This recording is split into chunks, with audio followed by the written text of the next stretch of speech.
नमस्कार दोस्तों, आप सभी का फिर से एक बार बहुत बहुत स्वागत है मेरे चैनल मिथिका में, जहां मैं आप लोगों को ऐसी नई नई कहानियां सुनाती हूं जो आपने पहले कभी नहीं सुनी होंगी। तो चलिए आज की कहानी शुरू करते हैं। एको जंगल की एक खूबसूरत अप्सरा थी। एक दिन जब हेरा को खबर मिली कि ज़्यूस अपने किसी प्रेमिका के साथ हैं, तो उन्हें रंगे हाथों पकड़ने के लिए हेरा उस जगह आ पहुंची। जब ज़्यूस को इस बात का पता चला तो उन्होंने एको से कहा कि वो हेरा को बातों में उलझाए रखे ताकि उन्हें अपनी प्रेमिका के साथ वहां से भागने का मौका मिल जाए। और हुआ भी वही। हेरा बातों में उलझी रही और ज़्यूस को पकड़ नहीं पाई। इस बात से हेरा बहुत गुस्सा हो गई और उनके सारे गुस्से का शिकार बनी एको। उन्होंने एको को श्राप दिया कि आज से वो खुद से कोई बात नहीं बोल पाएगी। वो सिर्फ सामने वाले का आखिरी शब्द दोहरा सकेगी। एक दिन जंगल में एको दुखी होकर घूम रही थी जब उसने नार्सिसस को देखा। वो नौजवान इतना खूबसूरत था कि कोई उसे एक बार देख ले तो उसके प्यार में पड़ जाता था।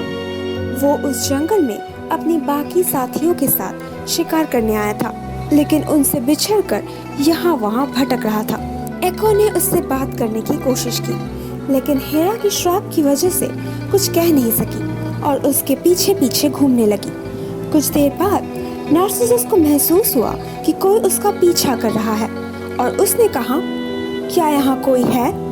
जवाब में एको ने कहा, कोई है। फिर उन दोनों ने बात करने की बहुत कोशिश की, मगर नार्सिसस जो भी कहता, एको बस उसके आखिरी शब्दों को दोहराती जाती। तंग आकर नार्सिसस ने एको को बाहर निकलने के लिए कहा, मगर जैसे ही एको बाहर निकली उसने कहा, मैं मर जाऊंगा मगर एक जंगल की अप्सरा से प्यार नहीं कर पाऊंगा। एको इस बात को सुनकर बहुत दुखी हो गई और एक गुफा में जाकर छुप गई। उसने खाना पीना छोड़ दिया और धीरे धीरे उसका शरीर धूल में बदल गया और पीछे छोड़ गया सिर्फ उसकी आवाज़। नेमेसिस बदले की देवी थी और वो हर घमंडी इंसान से बदला लेती थी। जब उन्होंने देखा नार्सिसस के घमंड ने बेचारी एको का क्या हाल किया, तो उन्होंने तय किया कि वो नार्सिसस को सजा देंगी। एको के गुफा के बाहर एक तालाब था। नार्सिसस ने जब वहां छुपकर अपने आप को देखा तो उन्होंने उसे अपने ही प्रतिबिंब के प्यार में पागल बना दिया। वो खाना पीना छोड़कर बस उस तालाब के पास बैठा रहा और अपने प्रतिबिंब के साथ बातें करता रहा।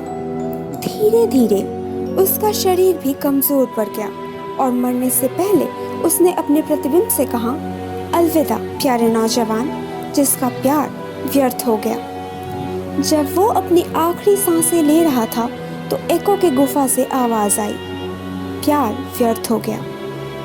और आज भी गुफाओं से हमें एको की आवाज सुनाई देती है, अपने व्यर्थ प्यार को लेकर हमारे आखिरी शब्दों को दोहराते हुए। तो दोस्तों, कैसी लगी आप लोगों को आज की कहानी? अगर अच्छी लगी हो तो प्लीज इसे लाइक कर दीजिए। नीचे कमेंट सेक्शन में लिखकर जरूर बताइएगा कि आप लोगों को कैसा लगा। और प्लीज प्लीज प्लीज मेरे चैनल को सब्सक्राइब कर दीजिए। और हाँ, अपने दोस्तों के साथ शेयर करना बिल्कुल मत भूलना। मैं आप लोगों से मिलूंगी अगले हफ्ते एक और नई कहानी के साथ।